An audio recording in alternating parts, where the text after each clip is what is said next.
Hey guys, with 10.1 right around the corner, it's time to talk about Elemental Shaman again and how it's looking for this next season going into Season 2 and Aberrus the Shadowed Crucible raid. So with that being said, I do have to preface this with the fact that there hasn't been a whole lot of class tuning on the PTR yet. That stuff typically happens late in the PTR cycle as is, and we've seen it happen as late as like that first week of like a heroic release. It can happen very, very late, and it's impossible to talk about that stuff because we literally don't know what Blizzard is thinking when it comes to that kind of stuff.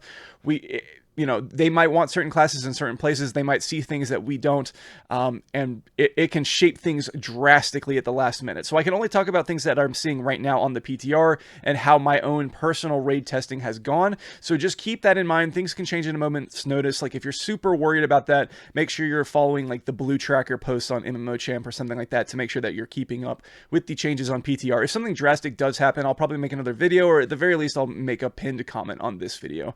So with that being said, let's go ahead and talk about Elemental in a general sense. So first and foremost, Elemental isn't gaining anything crazy. There's not going to be any raid buff or anything like that we're getting. We're in the same place in terms of that. So, we're still on the outside looking in terms of like the overall raid utility, something unique that Elemental brings. There's nothing like that is really just like crossing the line like something like a power word fortitude or an arcane brilliance or whatever. We just don't have anything like that. Us and hunters are really on the outside looking in. You can say kind of the same thing with DKs, but DKs have constantly been needed in the raid, at least somewhere, for some mechanic. In 10.0, that would have been Dathia. Dathia ads were super useful to get grouped up very quickly by Death Knights. And then in this raid, especially for Mythic, it feels like Ziskarn is going to absolutely need, at the very least, one Death Knight. So there are situations where Death Knights are going to be needed to bring, especially for progression. But for Elementals and Hunters, we just don't really have anything that brings that. We do bring a good amount of like baseline, like small utility, but it does get outclassed by other classes. Like Windrush Totem gets outclassed by Roar in almost every situation.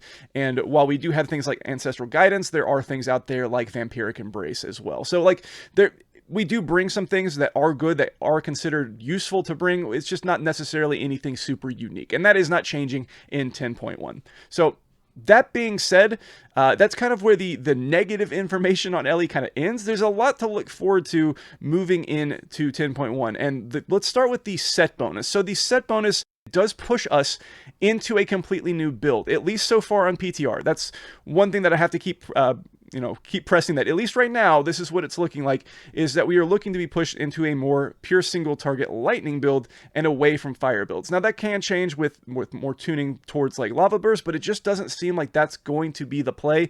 Even if they do tune it in that direction, it does kind of seem that the lightning build will be what we are looking at moving into 10.1. So it'll be a completely new playstyle to learn, and I will have to say that if you try to start playing this and only give yourself like 5 minutes to learn it, you're going to hate the playstyle. If you haven't been playing with it already, you're going to really need to give yourself some time to learn it first before you can actually start enjoying it. And it does get enjoyable, at least to me.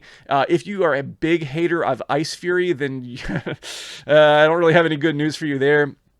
However, I do feel like there is some enjoyment here. It does have a very high skill cap, especially comparative to our fire builds, so it is a big step up in that regard. A lot more to keep track of, as well as very set rotations in certain points of your play, depending on your cooldowns. You're going to be wanting to really build around the fact that you're getting all these Stormkeeper charges, and you're going to be wanting to use them with Surge of Power, which means you're always going to be following it after an Elemental Blast. So there's a lot to keep track of there. You're going to absolutely need to have a weak aura in order to track our 2-piece set bonus.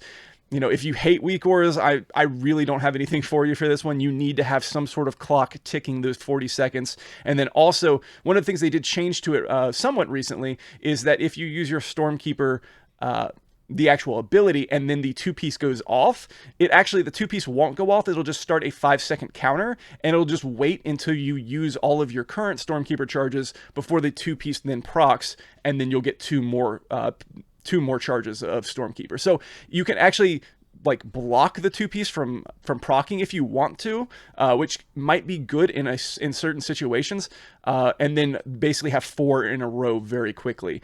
There's a lot that we can play around with there, but again, this does just kind of push us even further into that lightning build. But there's a lot to be learned with that build. If you like lightning builds, then this might be the time to shine. This also kind of extends into Mythic Plus as well. I do think Wildfire might be still seen, at least maybe more at a casual level. It might catch up. Who knows? Again, that's a tuning question.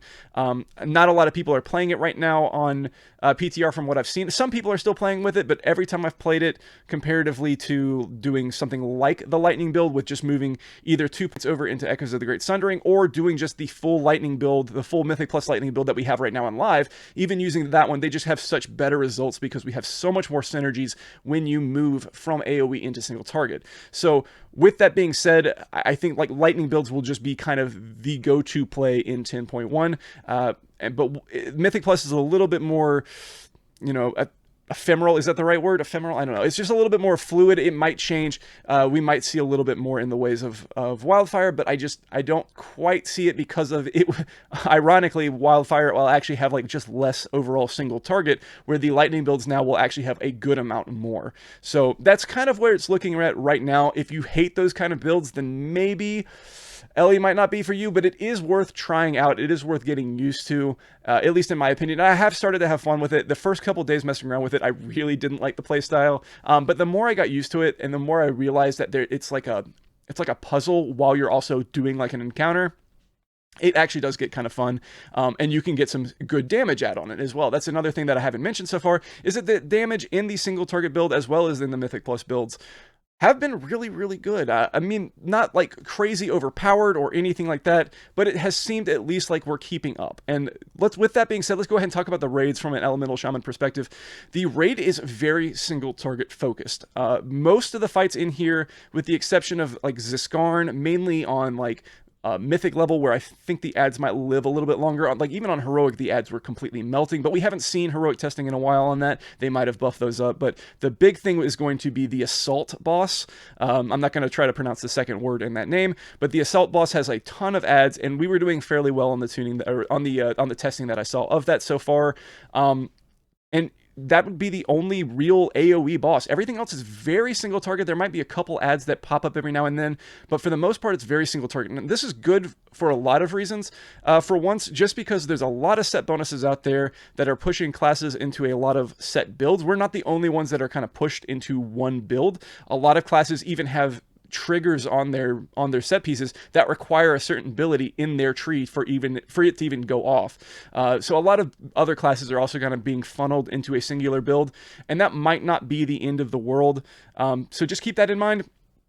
But with that being said, the fact that it is very single target heavy means that I think maybe this is just pie in the sky for me, or maybe this is just me being hopeful. Maybe this does make it a little bit easier for Blizzard to tune around where they want classes to be, because of the fact that it's going to be very easy to just kind of dial in on the single target and make things a little bit more balanced for single target specifically, because there's so much of it in the raid. And I think that Blizzard has actually done an okay job for the most part. If you're not just looking at Ellie, Blizzard has actually done a great job on class balance, even in Mythic Plus and raid. So with that being said, this should make it even easier to keep that balance kind of aligned with how much single target there is. Now, I will say, with that being said, another thing that Ellie will benefit with this raid is most of these bosses are very, very range friendly and very melee unfriendly. This is the first time we've seen like really melee unfriendly bosses in quite some time. Like Blizzard has actively tried to get away from bosses that want you to cap on how many melee you bring, but there's a good amount of bosses in here that require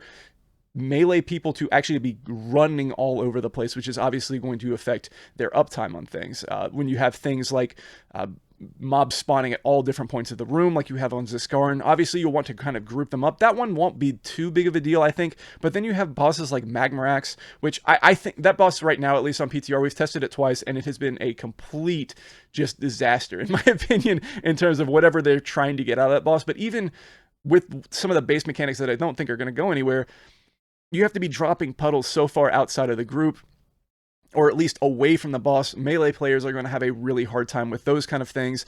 And just in general, there's just like a lot of mechanics that require melee to move away from the boss. And anytime that happens, that can make things very difficult for melee players to get really good profiles on, get good damage up on the boss at all times. So with that being said, I do think this will be a more ranged friendly raid. So that does play into Elemental's strengths, obviously. By being a ranged class, it will obviously help Ellie a little bit more there. And I will say, just going back as a reflection on season one is probably one of the, and I don't want to make this sound super doomer, but this has not been one of Ellie's strongest seasons. I don't feel like that's unfair to say. I don't think it was like a trash season for Ellie by any means like that, but it's just one of Ellie's weaker seasons. And a big part of that from the community perception, and that for most people in this game, community perception is what's more important than reality. It's more about how people view the spec, because Ellie has been very good in Mythic Plus, especially after the buffs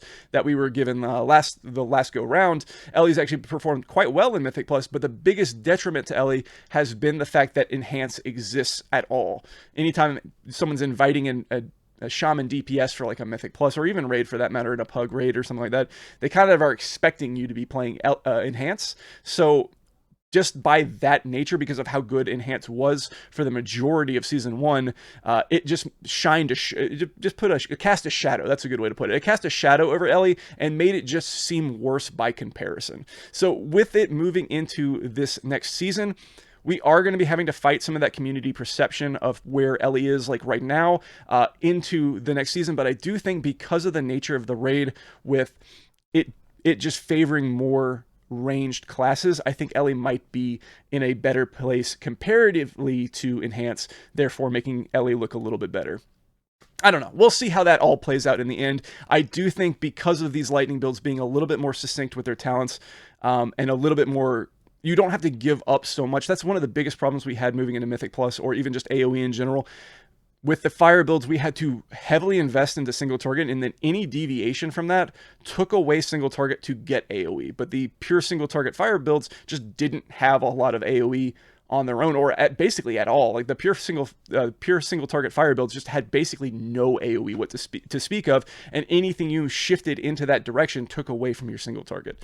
So with that being said, moving into 10.1, if these lightning builds stay the way they are, and if nothing changes drastically in a tuning sense, we will not have to shift nearly as much away from that single target to pick up that AoE, and that can only be a good thing. And that is what has defined the meta in season one, and will probably continue to define the meta with these new talent trees. I feel like that's just more of a consequence of these new talent trees that we've gotten in Dragonflight, is that the meta is going to constantly be around who can do both single target and AoE consistently with good damage without having to give up too much of either. That's probably what's going to continue to shape the meta, at least in a Mythic Plus sense. In a raid sense, that's less important, because you can tailor your class to a very specific profile, because of just, what you're going into. But that being said, the lightning build for single target is looking very, very strong so far from what I've tested. Now, again, everything might change. Who knows? Again, we are one of the biggest, we have just the biggest detriment when it comes to this, because of the fact that we just don't have anything to like fall back on if our tuning is bad. Because as soon as we're tuned badly, then we're not bringing anything else, and we become sort of a detriment. Again, that's again too strong of a word probably. If you're playing your class and you can play it well, then you'll always be an asset if you're playing your class well. It's not everything's about damage. But that being said, being tuned well will help keep us more in the forefront of what is considered like good classes. So with that being said, at the moment, we're looking pretty okay. If everything stays the same right now on PTR, Ellie's in a very good place. But the big thing there is also, like, even if nothing changes, we do have to worry a little bit about scaling. Sometimes Ellie scales really well with gear, and sometimes it doesn't. Nothing really you can do about that.